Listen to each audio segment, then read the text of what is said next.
Questions among the students that what all are the important subjects they should study, what is the chronological order for all the subjects, whether it is Indian literature is important or American literature, what about British literature. They even have studied British literature thoroughly but failed to crack the NET examination. In fact, every time the exam is conducted, thousands of students bleed in the battlefield. Many students cry in the battlefield. So the first thing I want to clear is that you are playing the game wrong if you are playing the game against your friends. I have friends from English literature. I give my full support to my friends because I know that my opponent is not my friends or other students. My opponent is UGC-NET exam. So if I am not prepared, I will bleed in the battlefield. I will cry. Many students cry after the results are out. So remember that there is no mercy. UGC-NET does not care about your emotions, your family, your financial conditions, and it's ruthless. And you will bleed if you are not making your attacks stronger. And in this video I will give you a master plan, a new perspective that is going to change the way you study. But before beginning this video, if you are one of those students who are preparing for UGC-NET in English literature, and if you want us to guide you to crack this examination, then you can simply check out our smart study material and courses from our official website limitlessliterature.com. Check the link in the description below to know more about our books and courses. And now without any further ado, let's begin with this video.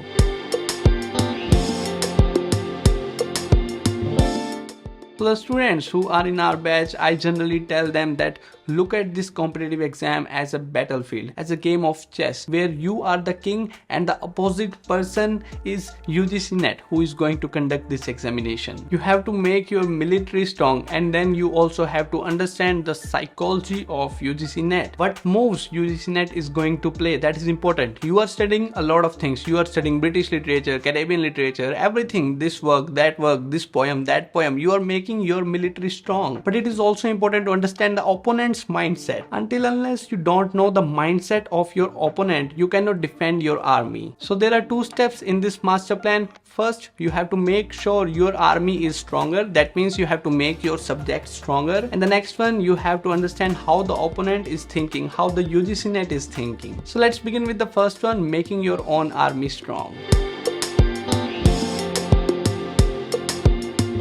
Let's put all the subjects in chronological order. Consider British literature as the queen of your chessboard. You have your queen, UGC-NET has its own queen. The fight is in between the stronger. What UGC-NET is going to ask from British literature, make sure that your queen is stronger, your British literature is stronger to tackle the attack from the UGC-NET. And then next comes the powerful pieces in the board, that is rooks. So literary criticism and literary theory are the rooks. Your British literature, your queen is stronger, but you cannot win the game just basis on the queen. You need rooks. If you have played chess, you know that rooks are really important to give checkmate at the end of the game. So consider criticism and theory, the two rooks of your game, which will help you defend the strong attack coming from the UGC-NET. At the end of this video, I will tell you how to understand the psychology of the opponent of the UGC-NET also. So stick to the end. Moving forward, next we have American literature and language, linguistic and prosody. These two subjects are the bishops of your chessboard.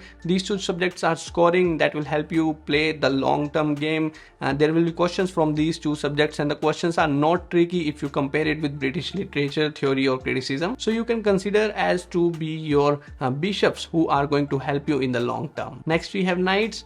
Indians generally call it the horses of the chessboard, the knights. Okay, so I consider Indian literature and English education in India are the two knights of this whole game. The Indian literature is little tricky, like the knights can jump from here and there, it can jump from another person, it can jump from in a L shaped, knights can jump here and there. Indian literature and English education in India are the two such subjects.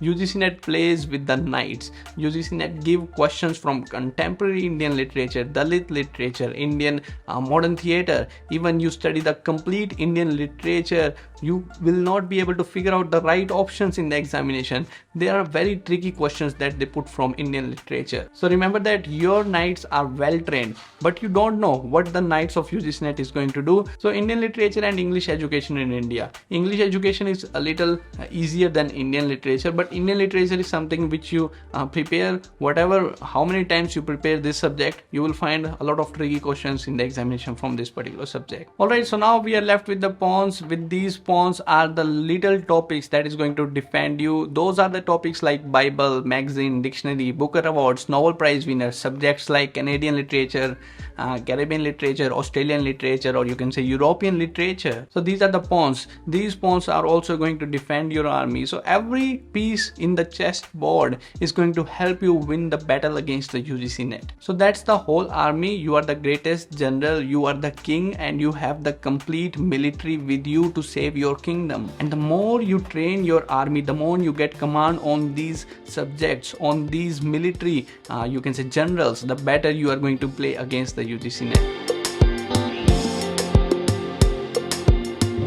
And now the second part, training your army, is the first part, and that is the only half picture. You will win this battle if you know the psychology of the opponent, UGC-NET. Okay, so UGC-NET 2 has its own army, UGC-NET 2 has its queen, rooks, bishop, knights.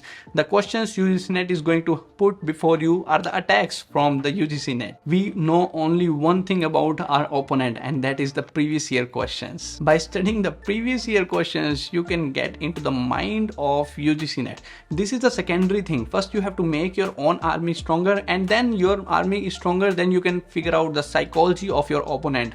By studying the previous year questions, you come to know about the attacks that UGC-NET has done on the students. If you don't want to bleed in this battlefield, figure out the attacks by studying the previous year questions. So 50% is all about making your army stronger, and 50% is understanding the psychology. No teacher can help you understand this psychology of UGC-NET. You have to understand it by yourself by carefully studying the previous year questions. But if you want to make your military stronger, the first 50%, your subject stronger, then limitless literature is going to help you. So do not forget to like this video and subscribe our channel for more such updates. Also, if you are looking for the perfect courses and study material, then you can simply check out limitlessliterature.com to know more about our books and courses. I will see you soon in the next video. That's it for this. Thank you.